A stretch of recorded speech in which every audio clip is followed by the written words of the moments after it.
Hey, hello there. In this tutorial I'm going to show you how to create a camera to plane node. And you can see here on my screen I'm building this tool. Again, I have this dimension tool, but it's working in 3D space.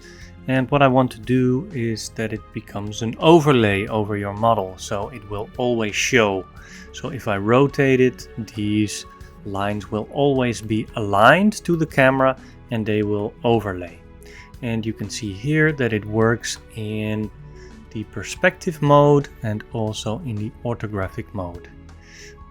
This one, you see that it works, but the node setup doesn't work yet for this one, but the perspective is working. In the last tutorial I got a comment that I didn't really show the node groups or what was going on inside the node groups. It was the panels, the bolted panels that I showed you how to make, and here I can quickly show you what's going on in here so you can rebuild it. This is how I create a torus from two arcs, and these are the arc nodes. They're both the same. You can just copy this and then create also the torus. This is also available in the essential nodes. Here I have an extend edge node with which you can extend all the edges of the whole mesh. And here I subtract them a little bit to make the bolts not go into the end of the panel, but a little bit inward. That's how this node is created. Here I have a rounded cylinder. This is a lot more complex. It's really not really necessary to copy this to know how to create this panel node. And here I have a floor seal center node, which is also part of the essential bundle. And with this you can put it on the floor or on the ceiling or center your whole mesh. And here I'm using this center to center the cylinder. Yeah, you can see in the previous tutorial how I did this. Now also the other one, this was also part of it, and I'm using here the torus again. You can just create a torus and plug it in. It works either way, and there are no other node groups that I can go in here. So that's for the previous tutorial, and now for this one I will show you. This is the tool I'm working on, which I need the camera 2D plane to project all the meshes on. And here you can see like this how it's working. So here we have the cube and it's being projected to this camera plane, and the camera plane can be positioned farther away, and you see that it, when I go into the camera, it overlaps exactly with my model. If my mesh is rotated, you see that these lines, the curved lines are correct. That's rotated, you can see here that it's correct.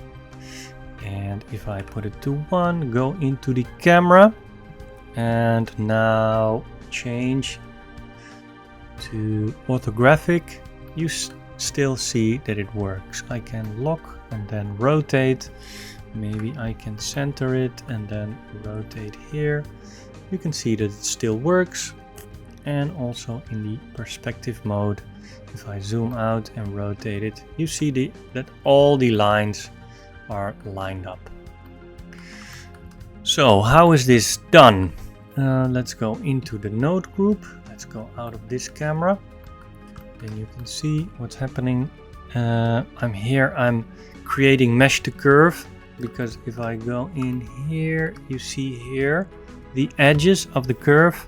If I turn this off, you see that it's a mesh. It's taking this mesh and then squashing it into a plane. And if I go into mesh view, you see that the lines are still there. If I turn this back on, you see all the lines of the curves. So how is this done? Here there's the perspective camera is determined by these nodes. I got this from a YouTube channel making paintbrushes, and that's very useful, and it's like a lot of vector math. I don't really understand how this works. I'm really bad at vector math. I know some things, but not a lot. To come back to this guy who created the perspective mode, his YouTube channel is Tradigital, and he made this whole tool with which you can make paintings from your meshes, and he has this whole tutorial how to set it up and how to project your meshes to create this paint style, and it's really amazing what he does, and it looks great. He's using the outside edges of the meshes to determine the dimensions of the paint strokes, and he has going in depth in how to do this. So you can check out his channel, and then also if you want to buy this tool, you can get it on Blender Market for €3 or $3. I'm not getting any of it. It's all going to the Blender Foundation. And if you want it for free, you can build it here with this tutorial.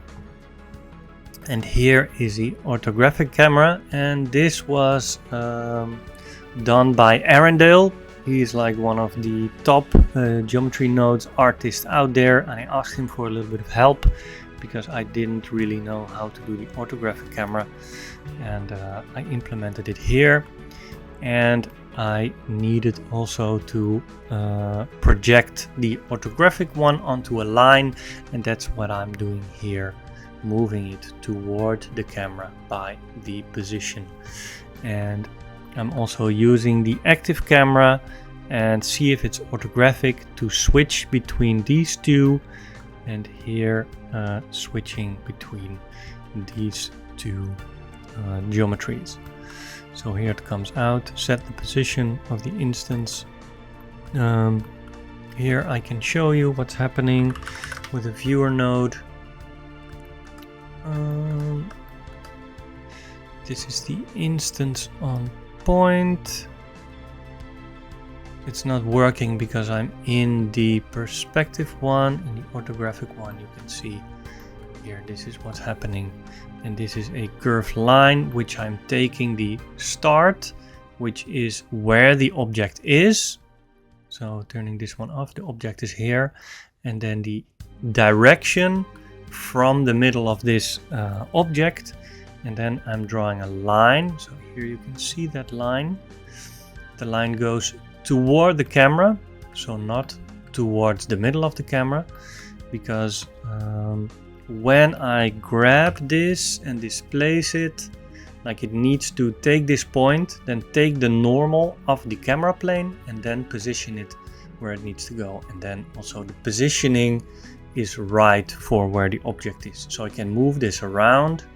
That was, I still had to figure that out by myself, and I did this more practically. You probably could do it also with vector math, but that's beyond me. So that's why I solved it this way, and it works perfectly, as you can see here. So that's what this top part is doing, and here the set position with this vector math is working fine for the perspective camera. So that's why I'm also switching between the geometries to include this line for the orthographic camera. So you can copy this. This is the orthographic one. This is the perspective one. Copy this, quite easy. Or you can get it on Blender Market if you don't want to build it yourself.